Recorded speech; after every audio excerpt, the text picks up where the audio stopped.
So శాసన మండలిలో BRS పక్ష నాయకుడిగా ప్రతిపక్ష నాయకుడిగా మధుసూదనాచారి గారిని బీఆర్ఎస్ పార్టీ ఈరోజు ఈ మీటింగ్లో ఎన్నుకోవడం జరిగింది. త్వరలోనే శాసనసభలో శాసన మండలిలో మిగతా కార్యవర్గాన్ని అంటే ఉపనాయకులు, విప్పు తదితర మిగతా కార్యవర్గాన్ని కూడా ఎన్నుకోవడే కార్యక్రమం కూడా చేస్తాం.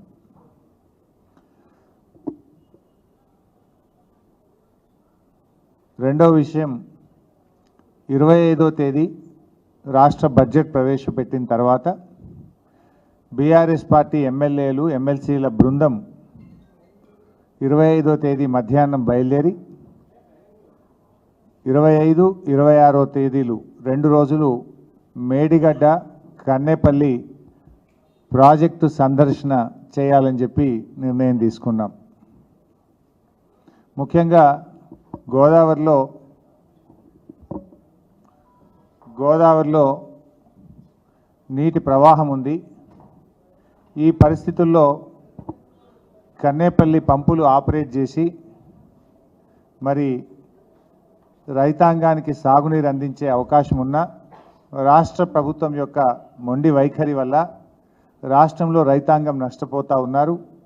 దీన్ని ఎక్స్పోజ్ చేయాలని, ప్రభుత్వం మీద ఒత్తిడి పెంచాలని తక్షణమే మోటార్లు ఆన్ చేసి కొండపోచమ్మ సాగర్, మల్లన్న సాగర్, రంగనాయక్ సాగర్, అనంతగిరి, మిడ్మానేర్ రిజర్వాయర్లకు, ఎస్ఆర్ఎస్పి రిజర్వాయర్లకు, అదేవిధంగా ఎల్ఎండి రిజర్వాయర్కు నీళ్లు మళ్లించే విధంగా ప్రభుత్వం చర్యలు తీసుకోవాలని ప్రభుత్వం మీద ఒత్తిడి పెంచడం కోసం ఈ పర్యటన ఖరారు చేయడం జరిగింది. బడ్జెట్ శాసనసభలో ప్రవేశపెట్టడం పూర్తయిన తర్వాత శాసనసభ్యులు, శాసన మండలి సభ్యులు అందరూ కూడా మరి మేడిగడ్డకు బయలుదేరి వెళ్తారు. 25, 26 2 రోజుల పాటు ఈ పర్యటన కొనసాగుతుంది. ఎందుకంటే ఈరోజు ఎల్ఎండిలో 5 టీఎంసీల నీళ్లు లేవు, మంచినీళ్ళకి ఇబ్బంది ఉన్న పరిస్థితి ఉంది.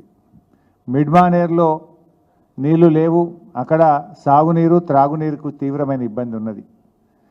అదేవిధంగా అనంతగిరి, రంగనాయక్ సాగర్, మల్లన్న సాగర్, కొండపోచమ్మ సాగర్ బోసిపోయినాయి. అక్కడ కూడా సాగునీటి తాగునీటి అవసరాలు కూడా ఉన్నాయి. ప్రభుత్వం పంతానికి పట్టింపులకు పోకుండా వెంటనే నీళ్లను లిఫ్ట్ చేయాలనే ఉద్దేశంతో, ప్రభుత్వం మీద ఒత్తిడి పెంచాలనే ఉద్దేశంతో గౌరవనీయులు కల్వకుంట్ల చంద్రశేఖరరావు గారు మా శాసనసభ్యులు, శాసన మండలి సభ్యులందరినీ కూడా ఈ పర్యటనకు వెళ్ళాలని చెప్పి ఆదేశించడం జరిగింది. ఇకపోతే ముఖ్యంగా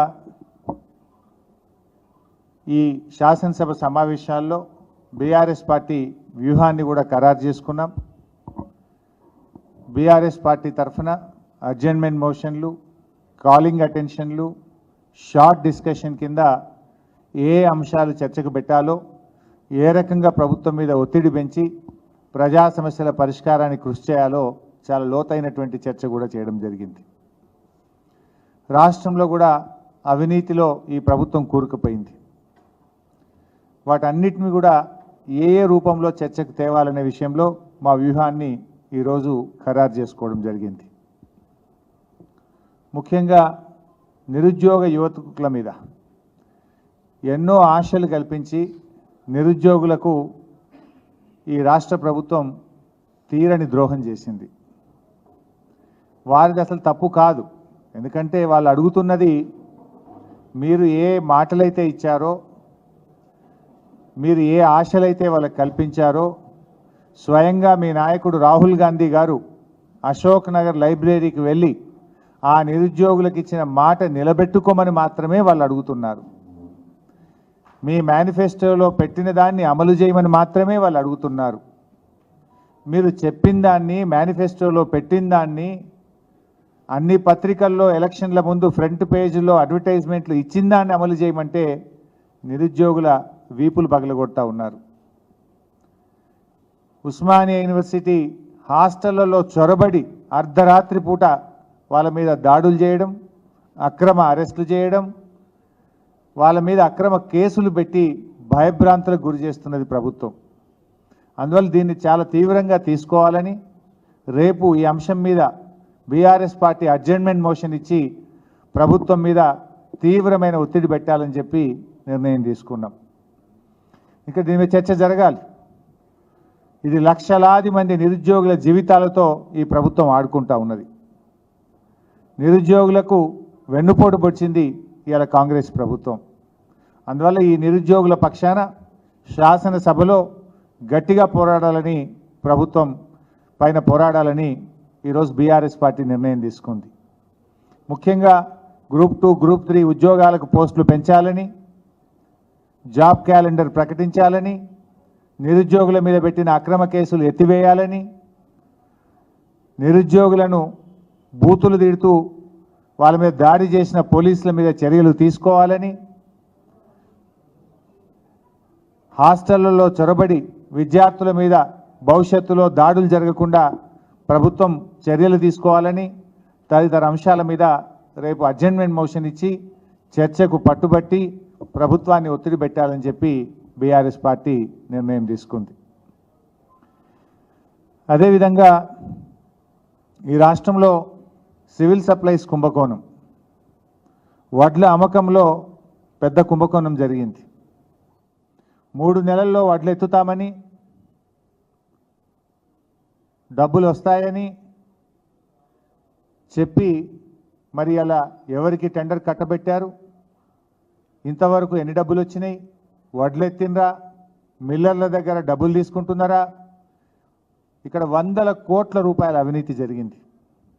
దీని మీద శాసనసభలో చర్చ జరిగే విధంగా అడ్జర్న్మెంట్ మోషన్ రూపంలో కానీ షార్ట్ డిస్కషన్ రూపంలో కానీ బీఆర్ఎస్ పార్టీ గట్టిగా పోరాడాలని, ఈ అవినీతిని బయటకు తీయాలని, ఈ అవినీతి వెనుక ఉన్న అదృశ్య శక్తులు ఎవరు, దీని వెనుక ఎవరెవరు ఉన్నారో మొత్తం బండారాన్ని బట్టబయలు చేయాలని, ఈ సివిల్ సప్లైస్ కుంభకోణం మీద గట్టిగా పోరాడి విషయాలన్నీ బయటకు తేవాలని చెప్పి కూడా ఈరోజు మా సమావేశంలో నిర్ణయం తీసుకోవడం జరిగింది. మూడోది ఎక్సైజ్ కుంభకోణం. ఇవాళ ఎక్సైజ్ కుంభకోణంలో చూస్తే మనమే చూసాం,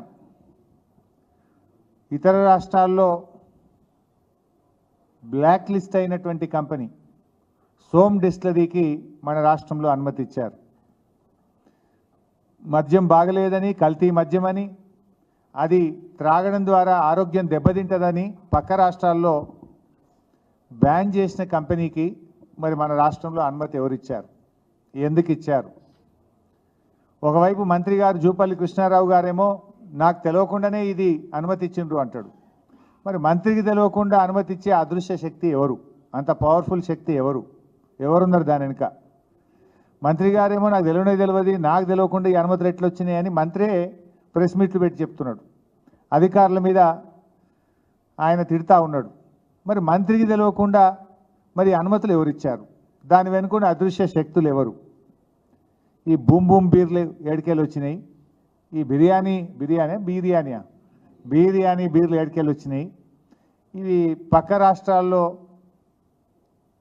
బ్యాన్ చేసినటువంటి లిక్కరు అనుమతి ఎట్లా ఇచ్చిండ్రు, ఎందుకు ఇచ్చిండ్రు, ఎవరు చెప్తే ఇచ్చిండ్రు, దీని వెనుక ఉన్న అదృశ్య శక్తి ఎవరు, దీని వెనుక ఎన్ని చేతులు మారినాయి, వీటన్నిటిని కూడా ఇలా బయట పెట్టాలని మా దగ్గర పూర్తి సమాచారం ఉంది. దాన్ని అన్నిటినీ బయటపెట్టి శాసనసభలో దీన్ని మొత్తం కూడా బండారం బట్టబయలు చేయాలని, ప్రభుత్వం యొక్క అవినీతి అంతా కూడా బయట పెట్టాలని కూడా నిర్ణయం తీసుకున్నాం. అయితే ఆ బీర్లకు అనుమతి ఇచ్చిండ్రు, సప్లై జరిగింది. బీఆర్ఎస్ పార్టీ గట్టిగా పోరాడితే తాత్కాలికంగా దాన్ని హోల్డ్లో పెట్టారు. ఎందుకు మరి ఆ హోల్డ్లో పెట్టకుండా, దాన్ని రద్దు చేయకుండా ఇంకా ఎందుకు హోల్డ్లో పెట్టినారు? అసలు దీని వెనుక ఏమున్నది? ఇవన్నీ కూడా బయటకు తేవాలనుకుంటున్నాం. సివిల్ సప్లైస్లో ఇంకో స్కామ్ కూడా ఉంది. సన్న బియ్యం 57 రూపాయలకు టెండర్ ఇచ్చిండ్రు. బయట మిల్లర్లు 45 రూపాయలకు ఇస్తాం, 46 రూపాయలకు మిల్లర్లు ఇస్తామంటే 57 రూపాయలకు సన్న బియ్యం టెండర్లు ఎట్లా కుమ్మక్కైనరు? మరి కిలోకు 10 రూపాయల చొప్పున 100 కోట్ల రూపాయలు, 1000 కోట్ల రూపాయల అవినీతి సన్న బియ్యంలో కూడా సివిల్ సప్లైలో జరిగింది. బీఆర్ఎస్ పార్టీ దీని మీద గట్టిగా పోరాడితే టెండర్ను అబయన్స్లో పెట్టినామన్నారు. రద్దెందుకు చేయలే? అబయన్స్ వెనుక ఉన్నది ఏంటిది? దీని వెనుక ఏం జరుగుతూ ఉంది? మా దగ్గర పూర్తి సమాచారం ఉంది. దీన్ని కూడా శాసనసభలో ఈ సివిల్ సప్లైస్లో 2 రకాల కుంభకోణాల మీద గట్టిగా పోరాటం చేయాలని చెప్పి ఇవాళ మా ఎల్పి సమావేశంలో నిర్ణయం తీసుకోవడం జరిగింది. ఇవి కాకుండా రైతు రుణమాఫీ కానీ రైతు భరోసా విషయంలో ఈ ప్రభుత్వం రైతులను ఇబ్బంది పెడతా ఉంది. బోనస్ బోగస్ అయిపోయింది. బోనస్ విషయంలో త్వరితగతిన రైతులందరికీ రైతు భరోసా ఇచ్చే విధంగా, అర్హులైన రైతులందరికీ రుణమాఫీ జరిగే విధంగా రైతుల పక్షాన పోరాటం చేయాలని చెప్పి, ప్రభుత్వం మీద ఒత్తిడి తేవాలని చెప్పి, చర్చకు పట్టుబట్టాలని చెప్పి కూడా ఈరోజు మా శాసనసభాపక్ష సమావేశంలో నిర్ణయం తీసుకోవడం జరిగింది. అదేవిధంగా ఫీజు రియంబర్స్మెంట్, లక్షలాది మంది విద్యార్థులతో ఈ ప్రభుత్వం చెలగాటమాడుతూ ఉంది. గతంలో మేము కూడా కాంగ్రెస్ ప్రభుత్వం వదిలిపెట్టిన ఫీజులను బీఆర్ఎస్ ప్రభుత్వం వచ్చిన తర్వాత ఫీజు రియంబర్స్మెంట్ ఇచ్చింది. ఆ రోజు కిరణ్ కుమార్ రెడ్డి గారి ప్రభుత్వం వేల కోట్ల రూపాయలు వదిలిపెట్టిపోయింది. దాని ప్రభుత్వం అనేది ఒక కంటిన్యూస్ ప్రాసెస్. మేము ఆ రోజు ఇచ్చాం. కాంగ్రెస్ ప్రభుత్వం వదిలిపెట్టిపోయిన ఇన్పుట్ సబ్సిడీ 100 కోట్ల రూపాయలు. అప్పుడు నీలం తుఫాన్ వచ్చి ఉమ్మడి ఆంధ్రప్రదేశ్లో వరంగల్, ఖమ్మం, నల్గొండ జిల్లాల్లో నష్టం జరిగితే అప్పటి కాంగ్రెస్ ప్రభుత్వం ఇవ్వలే. కానీ బీఆర్ఎస్ ప్రభుత్వం వచ్చిన తర్వాత గత ప్రభుత్వంలో నష్టపోయిన రైతులకు 100 కోట్ల రూపాయలు ఇన్పుట్ సబ్సిడీ కూడా ఇచ్చాం. కానీ ఈ ప్రభుత్వం ఈరోజు ఫీజు రియంబర్స్మెంట్ ఇవ్వకుండా ముఖ్యంగా విద్యార్థులను ఇబ్బంది పెడతా ఉంది. నిన్న మొన్న మనం చూసాం, రాష్ట్రంలో అనేక జిల్లాల్లో విద్యార్థులు ధర్నాలు చేస్తున్నారు, రాస్తారోకోలు చేస్తూ ఉన్నారు. కాలేజీ యాజమాన్యాలు వాళ్ళకి సర్టిఫికెట్లు ఇవ్వడం లేదు, టీసీలు ఇవ్వడం లేదు. వాళ్ళు మళ్ళీ విద్యా సంవత్సరం కోల్పోయేటువంటి పరిస్థితి ఏర్పడతా ఉంది. ఈ ప్రభుత్వం విద్యార్థులందరినీ రోడ్డు మీదకి తెచ్చింది, నిరుద్యోగులను రోడ్డు మీదకి తెచ్చింది. అందువల్ల ఈ ఫీజు రియంబర్స్మెంట్ మీద తక్షణమే కాలేజీలకు ఫీజు రియంబర్స్మెంట్ ఇవ్వాలి. లక్షలాది మంది విద్యార్థుల యొక్క అకాడమిక్ ఇయర్ను కాపాడాలి. విద్యార్థులు నష్టపోకుండా ఉండే విధంగా ఆ విద్యార్థుల పక్షాన ఫీజు రియంబర్స్మెంట్ బకాయిల విడుదలపై రాష్ట్ర ప్రభుత్వం మీద ఒత్తిడి తేవాలి. దీని మీద గట్టిగా పట్టుబట్టాలని చెప్పి కూడా ఈరోజు మా శాసనసభాపక్ష సమావేశంలో నిర్ణయం తీసుకున్నాం. ఇంకా చాలా విషయాలు కూడా ఉన్నాయి. బట్ ప్రధానంగా ఈ అంశాల మీద మేము మాట్లాడాం. ముఖ్యంగా 4000 పెన్షన్, ఆ రోజు అవ్వాతాతలకు 4000 పెన్షన్ ఇస్తామన్నారు. 100 రోజుల్లో అమలు చేస్తామన్నారు. ఇంటికి 2 పెన్షన్లు ఇస్తామన్నారు. ఇంట్లో ఉద్యోగం ఉన్న పెన్షన్ ఇస్తామన్నారు. కొత్త పెన్షన్లు ఇస్తామన్నారు. 4000 పెన్షన్ ఇస్తామన్నారు. కానీ 2000 కూడా చక్కగా వస్తలేదు. ఆ 4000 పెన్షన్ అవ్వాతాతలకు ఎప్పటి నుంచి ఇస్తారు? ఇంటికి 2 పెన్షన్లు ఎప్పుడు ఇస్తారు? ఉద్యోగం ఉన్నా ఇస్తామన్నారు, అది ఎప్పుడు ఇస్తారు? కొత్త పెన్షన్లు ఎప్పుడు ఇస్తారని ఈ ముఖ్యంగా పేదల పక్షాన ఒత్తిడి పెంచాలని చెప్పి మేము అనుకున్నాం. ఎందుకంటే పోయిపోయిగా ముసలోళ్ళకి అన్యాయం చేస్తారు, గంత పేదవాళ్ళకి వికలాంగులకు అన్యాయం చేస్తారా? వికలాంగులకు 6000 ఇస్తామని చెప్పి ఇలా వాళ్ళని కూడా మోసం చేసిండ్రు. 100 రోజులు అందరూ 300 రోజులు అయిపోతూ ఉంది, దగ్గర 300 రోజులకు వచ్చింది. అందువల్ల మేము ఈ ప్రభుత్వం మీద ఒత్తిడి పెంచి మరి ఈ 4000 పెన్షన్ మీద కూడా గట్టిగా పోరాడాలని చెప్పి ఇచ్చిన మాట నిలుపుకునే విధంగా వృద్ధులకు, వితంతువులకు 4000 పెన్షన్, వికలాంగులకు 6000 పెన్షన్ ఎప్పటి నుంచి ఇస్తారో తొందరగా ఇచ్చే విధంగా, బకాయిలు ఇచ్చే విధంగా పోరాడాలని చెప్పి కూడా మేము నిర్ణయం తీసుకున్నాం. ఇంకా చాలా విషయాలు ఉన్నాయి. లా అండ్ ఆర్డర్ కానీ, ఇతర ఓవర్సీస్ స్కాలర్షిప్స్ కానీ, ఇవన్నీ అంశాలు కూడా దాన్ని బట్టి మాట్లాడతాం. ఆర్టీసీ ప్రభుత్వ పరం చేయాలి, ఆర్టీసీని ఉద్యోగులను ప్రభుత్వ ఉద్యోగులు చేయాలని చెప్పి మా ప్రభుత్వం అప్పుడు నిర్ణయం తీసుకున్నది. అపాయింట్మెంట్ డే మాత్రమే ప్రకటించాలి. బిల్లు అసెంబ్లీలో పాస్ అయింది, గవర్నర్ గారు ఆమోదం తెలిపారు. కేవలం అపాయింట్మెంట్ డే నిర్ణయించాలంటే ఏ రోజు నుంచి అమలు చేయాలనే నిర్ణయం తీసుకోక ఈ ప్రభుత్వం 8 నెలల నుంచి తాత్సారం చేస్తూ ఉంది. సో ఆర్టీసీ ఉద్యోగులను ప్రభుత్వ ఉద్యోగులుగా గుర్తిస్తూ వెంటనే నిర్ణయం తీసుకునే విధంగా కూడా శాసనసభలో ఆర్టీసీ ఉద్యోగుల పక్షాన కూడా పోరాడాలని చెప్పి నిర్ణయం తీసుకున్నాం. ముఖ్యంగా ఎవరెవరు ఏ సబ్జెక్ట్స్ మీద మాట్లాడాలి, ఎట్లా ప్రిపేర్ కావాలి, అనేక అంశాల మీద కేసీఆర్ గారు దిశ నిర్దేశం కూడా చేశారు మా అందరికీ. ఎవరెవరు ఏ సబ్జెక్ట్స్ మాట్లాడాలి, ఏ రకంగా మాట్లాడాలి, మా ప్రభుత్వం ఏ రకంగా పనిచేసింది, ఎలాంటి విజన్తో గతంలో బీఆర్ఎస్ పనిచేసింది, ఈ ప్రభుత్వం డైరెక్షన్లెస్గా ఎట్లా పోతా ఉంది, దిశ లేకుండా ఈ ప్రభుత్వ ప్రయాణం 8 నెలల్లో ఎట్లా ఉంది, సో అది ఏ రకంగా ఈ ప్రభుత్వం మీద ఒత్తిడి పెంచాలి, ప్రజల పక్షాన పోరాడాలనే అనేక అంశాల మీద కేసీఆర్ గారు ఈరోజు మా అందరికీ మార్గదర్శకం చేశారు. శాసనసభ వ్యూహాన్ని ఖరారు చేసుకున్నాం. శాసన మండలిలో కూడా ఎలాంటి వ్యూహాన్ని అవలంబించాలో కూడా వారు మాకు స్పష్టమైనటువంటి డైరెక్షన్ కూడా ఇచ్చారు. మరి శాసన మండలిలో ప్రతిపక్ష నాయకులుగా మధుసూనాచారి గారు నియమించి మరి అక్కడ వారి కూడా ఏ రకమైనటువంటి వ్యూహంతో ముందుకు వెళ్ళాలో కూడా వారు దిశానిర్దేశం చేయడం జరిగింది. Thank you very much. దాన్ని ఎలా రేస్ చేయాలనే అంశం మీద కూడా చర్చ జరిగింది. దానికి ఒక ప్రత్యేకమైన వ్యూహం అనుకున్నాం, అది మీరే చూస్తారు.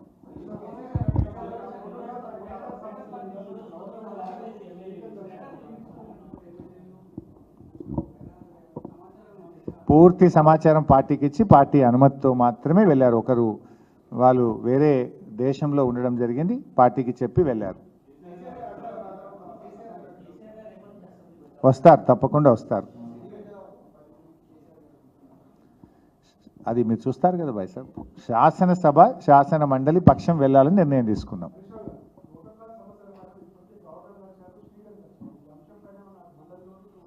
గవర్నర్ గారిని స్పీకర్ గారిని మేము కలిసింది, గవర్నర్ గారిని కలిసింది మొదటి అంశం నిరుద్యోగులు, రెండవ అంశం ఎమ్మెల్యేల డిస్క్వాలిఫికేషన్. ఆ రెండు ప్రధాన అంశాల మీద గవర్నర్ గారిని కలిసాం. స్పీకర్ గారిని కలిసినప్పుడు ఎమ్మెల్యేలను డిస్క్వాలిఫై చేయాలని చెప్పి ప్రోటోకాల్ అంశం మీద స్పీకర్ గారిని కూడా కలిసాం. సభలో కూడా మాట్లాడతాం.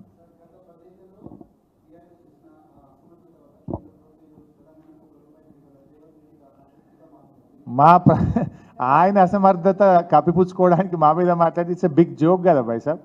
ఇప్పుడు ఎవరు గవర్నమెంట్లు ఉన్నారు? నువ్వు ఎన్నిసార్లు పోయి దండం పెట్టినావు మా అక్క చెప్తుంది.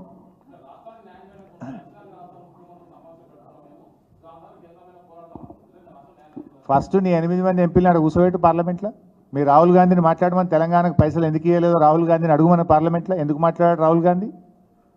రాహుల్ గాంధీ తెలంగాణకు ఎట్లా అన్యాయం చేసినామని శాసనసభలో పార్లమెంట్లో రాహుల్ గాంధీని అడుగుమని ఫస్ట్. మీ రాహుల్ గాంధీని నీ 8 మంది రాష్ట్రం నుంచి గెలిచిన కాంగ్రెస్ ఎంపీలపై పోడియంలో కూర్చోండి, ప్రధానమంత్రి కార్యాలయం ముందు ధర్నా చేయండి. నీ వైఫల్యం ఇది. You are totally failed. కనీసం రాష్ట్రానికి ఒక్క ప్రాజెక్టు కూడా తేవడంలో పూర్తిగా విఫలమైపోయినావు నువ్వు.